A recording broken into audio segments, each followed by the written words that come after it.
1980లో కేతిరెడ్డి సూర్యప్రతాపరెడ్డి దంపతులకు అనంతపురం జిల్లా ధర్మవరం నియోజకవర్గం ఎల్లనూరు మండలం తిమ్మంపల్లి గ్రామంలో జన్మించాడు కేతిరెడ్డి వెంకట్రామరెడ్డి. వెంకట్రామరెడ్డి నాన్నగారు సూర్యప్రతాపరెడ్డి. ఈయన పెద్ద ఫ్యాక్షనిస్టు. జేసీ కుటుంబంతో తాతల నాటి నుండి కక్షలు కార్పణ్యాలు ఉండేవి. ఈ రెండు వర్గాల మధ్య హత్యలు విపరీతంగా జరిగేవి. కేతిరెడ్డి జన్మించే నాటికి అంటే 1980 ప్రాంతంలో రాయలసీమలో ముఖ్యంగా అనంతపురం జిల్లాలో ఫ్యాక్షన్ తాండవిస్తుంది. సూర్యప్రతాపరెడ్డి వర్గం ఒకవైపు, ప్రత్యర్థి వర్గం మరోవైపు. ఇంకోవైపు చూస్తే పరిటాల వర్గం. ఈ ఫ్యాక్షన్ గొడవల్లో రక్తానికి రక్తం, ప్రాణానికి ప్రాణం. ఆధిపత్య పోరులో అసువులు బాసిన ప్రాణాలకి లెక్కే లేదు. అలాంటి సమయంలో జన్మించాడు కేతిరెడ్డి వెంకట్రామరెడ్డి. ఈ ఫ్యాక్షన్ గొడవల్లో కొడుకు ఎక్కడ చనిపోతాడనని సూర్యప్రతాపరెడ్డి తన పెద్ద కొడుకుని 3 సంవత్సరాల వయసులో తాడిపత్రిలో ఉన్న అరవిందాశ్రమంలో చేర్పించారు. అక్కడే చదువు, అక్కడే హాస్టల్. ఎలాంటి పరిస్థితుల్లోనూ బయటికి రావడానికి వీల్లేదు. ఒకవేళ అమ్మనాయన్ని చూడాలనిపిస్తే వాళ్ళే వచ్చి చూస్తారు. లేదు, ఇంటికి రావాలి అని చూడాలనిపించినప్పుడు 1-2 కార్లు పంపిస్తారు. ఆ కారుల్లో గన్మెన్లు, చుట్టూ అనుచరులు ఉంటారు. ఆ తర్వాత సూర్యప్రతాప్కి రెండవ కొడుకు, మరొక కూతురు జన్మించారు. వాళ్ళు జన్మించాక తిమ్మంపల్లి గ్రామంలో ఉంటే పిల్లలకి ఏమైనా ప్రమాదం జరుగుతుందేమోనన్న భయంతో కుటుంబంతో సహా తిమ్మంపల్లి గ్రామం నుండి తాడిపత్రి వచ్చేశారు. తాడిపత్రి వచ్చాక కూడా కేతిరెడ్డిని హాస్టల్లోనే ఉంచారు. ఆ విధంగా కేతిరెడ్డి విద్యాభ్యాసం అంతా రెసిడెన్షియల్ స్కూల్లోనే సాగింది. 1994లో సూర్యప్రతాపరెడ్డి కాంగ్రెస్ తరపున ధర్మవరం నియోజకవర్గం నుంచి ఎమ్మెల్యేగా పోటీ చేశాడు. కానీ ఆ ఎలక్షన్లో టీడీపీ అభ్యర్థి వెంకటనాయుడు చేతిలో కేవలం 2070 ఓట్ల తేడాతో ఓడిపోయారు. అయితే ఆ ఎలక్షన్లో సూర్యప్రతాపరెడ్డి ధర్మవరంలో చాలా చోట్ల రిగ్గింగ్ చేశాడు. కానీ 2070 ఓట్ల తేడాతో ఓడిపోయాడు. కేతిరెడ్డి వెంకట్రామరెడ్డి స్కూల్ చదువయ్యాక ఇంటర్లో చేర్పించడానికి చెన్నై తీసుకుని వెళ్లారు. ఆ సమయంలో సూర్యప్రతాపరెడ్డి మీద మర్డర్ అటెంప్ట్ జరిగింది. ఆ తర్వాత హైదరాబాద్ తీసుకొచ్చి ఇంజనీరింగ్ కాలేజీలో చేర్పించారు.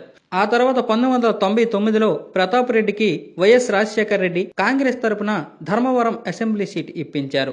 ఆ ఎలక్షన్లో టీడీపీ అభ్యర్థి విజయ్ కుమార్ మీద 8660 ఓట్ల మెజారిటీతో సూర్యప్రతాపరెడ్డి గెలుపొందాడు. 2001లో కేతిరెడ్డి బీటెక్ పూర్తి చేసుకుని క్యాంపస్ నుండి బయటకు వచ్చాడు. ఆ సమయంలో అంటే 2001లో రాయలసీమలో పరిస్థితి కొంతవరకు మారిందనే చెప్పాలి.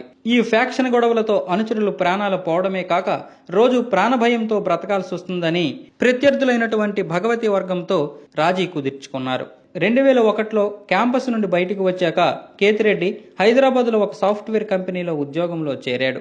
2004 వరకు కాంగ్రెస్ తరపున సూర్యప్రతాపరెడ్డి పనిచేశాడు. ఆ తర్వాత కాంగ్రెస్లో అతనికి టికెట్ లభించలేదు. దాంతో 2004లో టీడీపీ తరపున కంటెస్టెంట్ చేశారు సూర్యప్రతాపరెడ్డి. కానీ ఆ ఎలక్షన్లో చంద్రబాబు సీటు ఇవ్వలేదు. అయినా కూడా టీడీపీకే సపోర్ట్ చేశారు. ఈలోగా కేతిరెడ్డి నాన్న సూర్యప్రతాపరెడ్డికి ఆరోగ్యం చెడిపోయింది.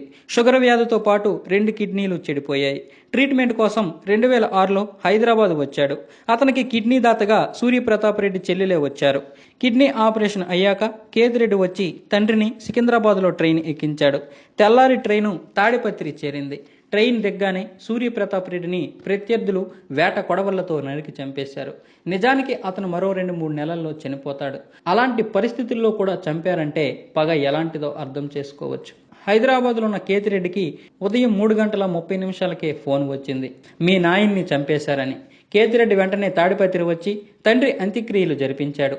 ఆ తర్వాత తండ్రిని చంపిన వారిపై ఫ్యాక్షన్ పందాలో కాకుండా చట్టబద్ధంగా కేసులు పెట్టాలని ప్రయత్నించాడు. కానీ అధికార పార్టీకి కొమ్ము కాసు లేక ఆధిపత్యంలో ఉన్న ప్రత్యర్థి వర్గానికి భయపడు కానీ సిఐ చంద్రశేఖర్ రెడ్డి, డిఎస్పీ విజయ్ కుమార్ రెడ్డి ఇద్దరు కేతిరెడ్డి చిన్నాన్నపై ఉన్న పాత కేసులని తిరగేసి అతన్ని ఇరికించారు.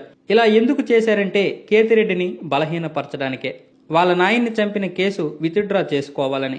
దాని వలన కేతిరెడ్డి కూడా కొంతవరకు వెనకడుగు వేశాడు.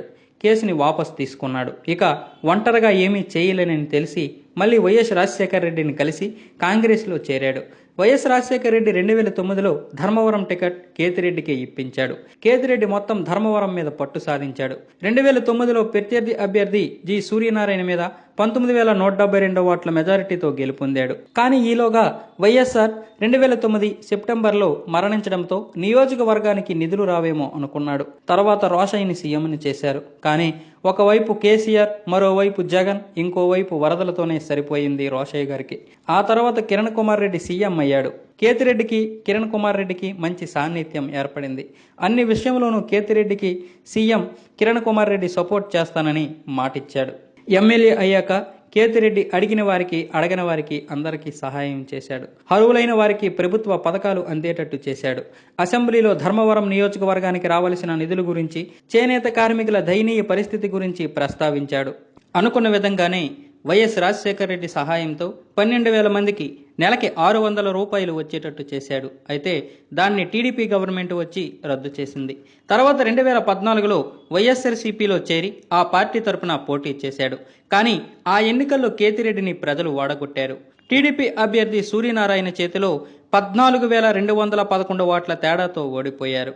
అయితే కేతిరెడ్డి గారు ఓడిపోయినా కూడా ఆయన పునరాలోచించారు. 2014లో ఓడిపోవడానికి కారణాలేంటి, తనలో ఉన్న లోపాలేంటో తెలుసుకున్నారు. మంచి పనులు చేసినా ఓడిపోవడానికి ముఖ్య కారణం ప్రజలకి అందుబాటులో లేకపోవడం, కొంతమందికి కొమ్ము కాస్తున్నాడన్న అపవాదు రావడం, తన తండ్రి చావుకి కారణమైన వారి దగ్గర డబ్బు తీసుకున్నాడన్న అపఖ్యాతి బాగా చక్కర్లు కొట్టడం, ఇవన్నీ కూడా తను ఓడిపోవడానికి లోపాలని తెలుసుకున్నాడు. అయినా కూడా 3 సంవత్సరాలు ప్రజల మధ్యకి రాలేదు, అజ్ఞాతంలోనే ఉన్నాడు. తర్వాత 2017లో ప్రజల మధ్యకి వచ్చి ప్రజా సమస్యలు తెలుసుకున్నాడు. మళ్ళీ 2019లో వైఎస్ఆర్సీపీ తరపున పోటీ చేసి 1,06,024 ఓట్లు సాధించి ప్రత్యర్థి అభ్యర్థి సూర్యనారాయణ మీద 15,286 ఓట్ల ఆధిక్యతతో గెలుపొందాడు. ఎమ్మెల్యేగా గెలిచాక మునుపుటి మాదిరి చేసిన తప్పులు చేయకుండా కొత్తగా వినూత్నంగా చేయాలని, అసెంబ్లీ సమావేశాలుంటే అసెంబ్లీలో, లేదంటే ప్రజల మధ్య ఉండాలని నిర్ణయించుకున్నాడు. తన ఇంటికి సమస్య ఉందని వచ్చిన వారు మళ్లీ సమస్యతో వెళ్లకూడదు.